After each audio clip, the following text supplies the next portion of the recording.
Ça, c'est le poirier. C'est un peu creusé et je sais que ça, c'est le branche qui peut être au milieu, comme tu dis. Ouais. Mais il creuse partout et je sais que si il y a une creuse, c'est pas bon pour la plante aussi. Voilà. Alors là, on est de nouveau dans le même cas où tu as des branches longues et qui se sont mis à fruit et qui n'ont pas beaucoup poussé. Là, on a 15 cm de pouce. C'est pas énorme. Les premières années, on aimerait qu'à pendant les 3-4 premières années qu'on ait minimum 40 cm de pouce. Ça permet vraiment qu'il fasse un bon enracinement et qu'il pousse comme il faut.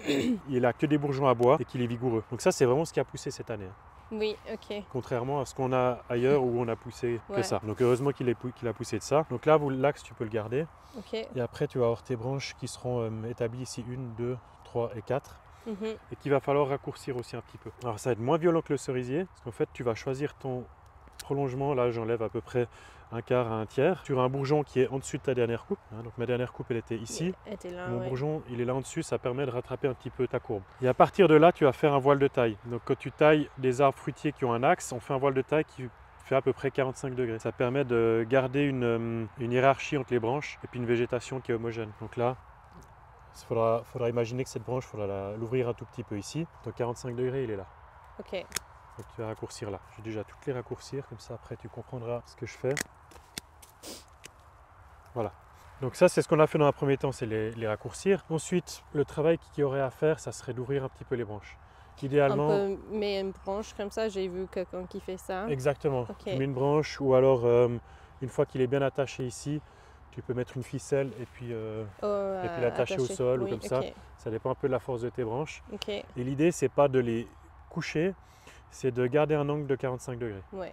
C'est vraiment ce qui doit te permettre d'avoir une belle végétation. Et là, on voit que j'ai rabattu sur ça. Donc là, on est sur du fruit. Ce qu'on va faire, c'est simplement parce que la branche va être comme ça et pas assez forte. Exactement, elle va pas avoir assez de vigueur. Donc là, je raccourcis et ta branche, elle va démarrer sur ce qu'on appelle des yeux stipulaires. Donc c'est des bourgeons qui se trouvent à l'aisselle de ta branche. Ok, comme ici.